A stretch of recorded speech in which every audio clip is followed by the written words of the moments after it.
മാർത്തോമാ ശ്ലീഹായുടെ പൈതൃകം അവകാശപ്പെടുന്ന ഭാരത സഭ, പ്രത്യേകിച്ച് കേരളത്തിലെ സഭ, എന്താണ് ഈ മാർത്തോമൻ പൈതൃകം എന്നതിനെ സംബന്ധിച്ചുള്ള സൂചനയാണ്. യെശയ്യാ പ്രവാചകൻ പറയുന്നത് പോലെ, നമ്മെ വെട്ടിയെടുത്ത പാറയും കുഴിച്ചെടുത്ത കനിഗർഭവുമാണ് മാർത്തോമാ പാരമ്പര്യം. നമ്മുടെ വിശ്വാസത്തിൻ്റെ അടിസ്ഥാനം ഈ പിതാവിൽ നിന്നാണ് നാം ഉൾക്കൊണ്ടിട്ടുള്ളത്. ലോകത്തിൽ മറ്റേത് പുരാതന സഭയെയും പോലെ ആ ഒരു പാരമ്പര്യത്തിന് അവകാശികളാവാൻ നമുക്ക് ഭാഗ്യമുണ്ടായി എന്നുള്ളതാണ് കൃതജ്ഞതയോടെ ഈ അവസരത്തിൽ നാം അനുസ്മരിക്കുന്നത്. അപ്പോൾ 1-ാം നൂറ്റാണ്ടിൽ നമുക്ക് കിട്ടിയ ആ വിശ്വാസമെന്ന വലിയ നിധി അധികം മായം ചേരാതെ തുടർന്നു കൊണ്ടുപോകാൻ നമുക്ക് സാധിച്ചു എന്നുള്ളത് നമ്മുടെ പൂർവികരോടുള്ള നമ്മളുടെ ആദരവ് വർദ്ധിപ്പിക്കുന്ന ഒന്നാണ്. അത് നമുക്ക് കൈമാറി എത്തി എന്നുള്ളത്.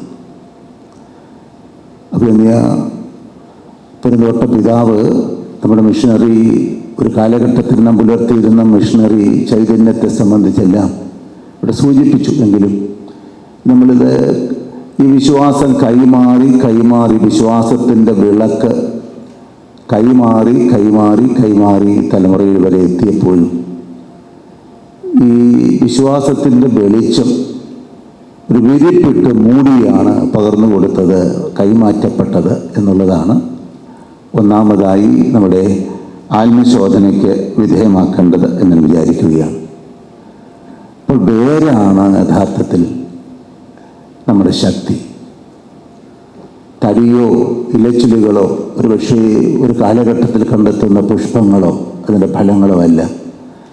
വേരാണ് ഒരു വൃക്ഷത്തിൻ്റെ ഉറപ്പ് എങ്കിൽ ആ വേരിലേക്ക്, ആ വേര് നഷ്ടപ്പെടാതെ സൂക്ഷിക്കുക എന്നുള്ളതാണ് നാം ലക്ഷ്യം വയ്ക്കുന്നത്. ഈ ഒരു പശ്ചാത്തലത്തിലാണ് ഈ പൈതൃക സംഗമം പ്രസക്തമായി തീരുന്നത്. ആ വേരിൻ്റെ ബലം തിരിച്ചറിയുന്നതിനുള്ള ഒരവസരമായിട്ടാണ് നാം അതിനെ കാണുന്നത്. വിശുദ്ധ തോമാസ് ലീഹ നമുക്ക് നൽകുന്ന സന്ദേശങ്ങളെ സംബന്ധിച്ചോട് സൂചിപ്പിക്കാൻ ദീർഘമായി സംസാരിക്കുന്നില്ല, അത് പ്രതീക്ഷിക്കുന്നുമില്ല. ഒന്നാമതായി തോമാസ് ലീഹ നമുക്ക് നൽകുന്നത്, നമ്മെ സംബന്ധിച്ചുള്ള സഭ എന്നുള്ള നിലയിൽ നമുക്ക് നൽകുന്ന സന്ദേശം, കൂട്ടായ്മ നഷ്ടപ്പെട്ടാൽ അപ്പോസ്തലനായാലും ക്രിസ്തു അനുഭവം നഷ്ടപ്പെടും എന്നുള്ളതാണ്. കൂട്ടായ്മ നഷ്ടപ്പെട്ടാൽ, അപ്പോൾ ഏത് കാരണം കൊണ്ടായാലും അദ്ദേഹത്തിൻ്റെ അസാന്നിധ്യം യേശു അനുഭവത്തിൽ ആഴപ്പെടുന്നതിന് തടസ്സമായി നിന്നു എന്നുള്ളതാണ്. ക്രിസ്തു അനുഭവം നഷ്ടപ്പെട്ടാൽ യഥാർത്ഥത്തിൽ സാക്ഷ്യം നഷ്ടപ്പെടുന്നവരായിത്തീരും. മൂന്നാമതായി, കാണാതെ വിശ്വസിക്കുന്നവർ ഭാഗ്യവാന്മാർ എന്ന ആ ഒരു ഭാഗ്യം അനുഭവിക്കാൻ നമുക്ക് സാധിക്കണം.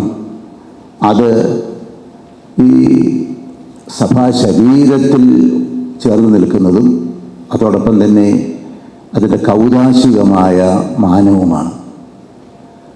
അപ്പോൾ ഈ സഭയുടെ നിലനിൽപ്പ് ബലപ്പെടുത്തുന്നത് യഥാർത്ഥത്തിൽ ഈ കൗതാശികമായ ജീവിതത്തിലുള്ള നമ്മളുടെ ആഴപ്പെടലിലാണ് എന്നുള്ളതാണ്.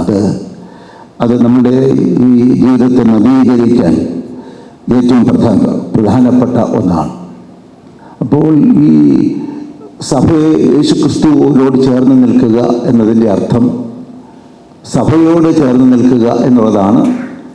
യേശു അനുഭവത്തിൽ വളരുക എന്നാൽ അതിൻ്റെ അർത്ഥം യഥാർത്ഥത്തിൽ കൗതാശിക ജീവിതത്തിൽ നാം ആഴപ്പെടുക എന്നുള്ളതാണ്. അത് പ്രത്യേകിച്ച് എനിക്ക് സൂചിപ്പിക്കാനുള്ള ഒരു കാര്യം.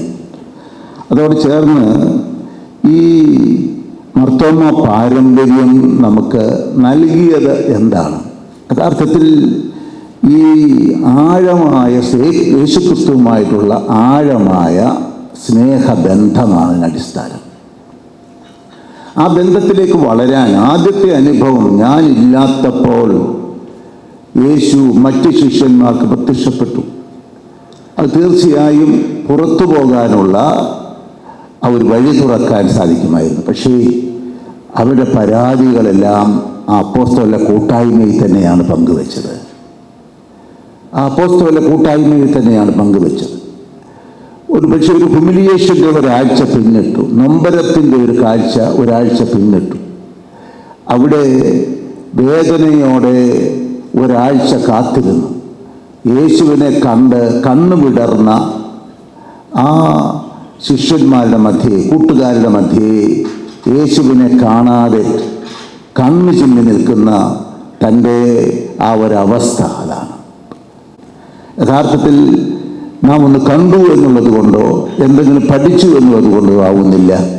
മറിച്ച് യേശുക്രിസ്തുവിൻ്റെ തിരുമുറിവുകൾ തഴുകാനും യേശുവിൻ്റെ തിരുഹൃദയം അടുത്തറിയാനും അവിടുത്തെ വിദ്യുതനായ യേശുവിൻ്റെ തിരുമുഖം, ആ പ്രകാശമാനമായ മുഖം കാണാനും കണ്ണുനീരോടുകൂടിയുള്ള ഒരു അന്വേഷണം ആവശ്യമുണ്ട് എന്നുള്ളതാണ്.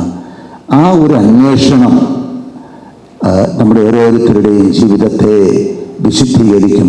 ആ വിശുദ്ധീകരണം നമ്മുടെ സഭാ കൂട്ടായ്മയെ ശക്തിപ്പെടുത്തുമെന്നുള്ളതാണ്.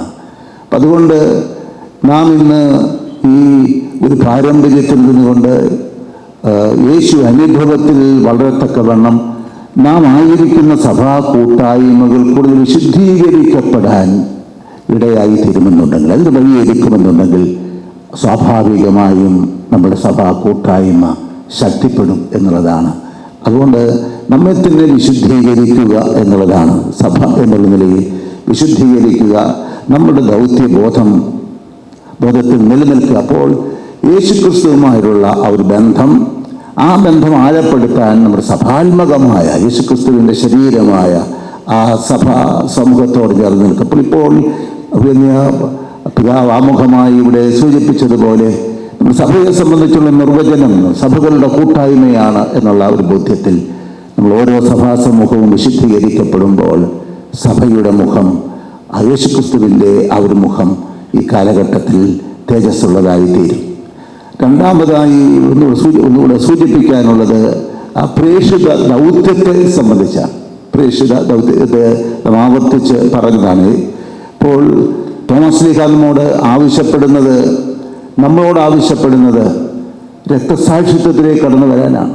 അപ്പോൾ നമുക്കും അവനോടുകൂടി പോയി മരിക്കാം. യേശുവിനോടുള്ള വ്യക്തിബന്ധം ആഴപ്പെടുമ്പോൾ യഥാർത്ഥത്തിൽ നാം എന്താണ്, ആ സ്നേഹം കൊണ്ട് പ്രേരിതരായി രക്തം ചിന്താൻ തയ്യാറായിക്കൊണ്ട് തന്റെ ജീവിതം സമർപ്പിക്കും. രക്തസാക്ഷിത്വത്തിലേക്ക് നമുക്കും അവനോടുകൂടി പോയി മരിക്കാം. അതാണ് നാം ആ സ്വരം ആവർത്തിക്കുന്നുണ്ട് എങ്കിലും വിശ്വാസത്തിന് വില കൊടുക്കാതെ നമുക്ക് ലഭിച്ചു എന്നുള്ളത് കൊണ്ട് ആ വിശ്വാസം പ്രത്യേകമായ വില കൊടുക്കാൻ ഇന്നൊന്നും തയ്യാറല്ല എന്നുള്ളത് കൊണ്ട് നമുക്ക് സാക്ഷികളാകാൻ സാധിക്കുന്നില്ല എന്നുള്ളതാണ് ആ ഒരു അപകടം എന്നുള്ളതാണ്.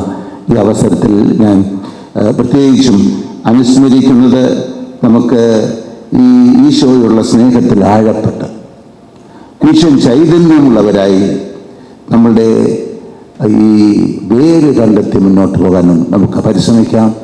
ഈ കൂട്ടായ്മ യഥാർത്ഥത്തിൽ ഈ ഒരു നമ്മുടെ കേരളത്തിലെ സഭാ സമൂഹങ്ങളുടെ ശക്തി പ്രകടനമല്ല, മറിച്ച് നമ്മെ സംബന്ധിച്ചിടത്തോളം യേശുക്രിസ്തുവിൻ്റെ ആ തിരുമുറിവുകളിലുള്ള യേശുക്രിസ്തുവിൻ്റെ, ദരിദ്രനായ യേശുക്രിസ്തുവിൻ്റെ ആ ഒരു സുവിശേഷ അധിഷ്ഠിതമായത്തിൽ കണ്ടെത്തുന്ന യേശുക്രിസ്തുവിൻ്റെ ആ ഒരു മുഖം ഈ സഭാ സമൂഹത്തിലൂടെ പ്രകടമാക്കി നമ്മളുടെ ഈ സഭാ കൂട്ടായ്മയെ ചൈതന്യവത്താക്കാൻ ശ്രമിക്കുന്നു. മാതൃഭൂമിയിൽ ഇന്ന് BJP പാർട്ടി നമ്മുടെ ക്രിസ്ത്യാനിയായ മന്ത്രിക്ക് കൊടുത്ത ഒരു ഉപദേശം നമ്മൾ വായിക്കുന്നുണ്ട്. നിങ്ങൾ പൂമാലകളും ബൊക്കയുമായി വരുന്ന സഭാ നേതൃത്വത്തിൻ്റെ അടുത്തേക്കല്ല പോകേണ്ടത്, മറിച്ച് സാധാരണക്കാരെ അതിലേക്ക് ഇറങ്ങിച്ചെന്ന് അവരുമായി കമ്മ്യൂണിക്കേറ്റ് ചെയ്യുക എന്നുള്ളതാണ്. ആ ഒരു സന്ദേശവും ഈ അവസരത്തിൽ കൊള്ളാമെന്ന് വിചാരിക്കുന്നു. നിങ്ങൾക്കെല്ലാ അനുഗ്രഹങ്ങളും പ്രാർത്ഥിക്കുന്നു.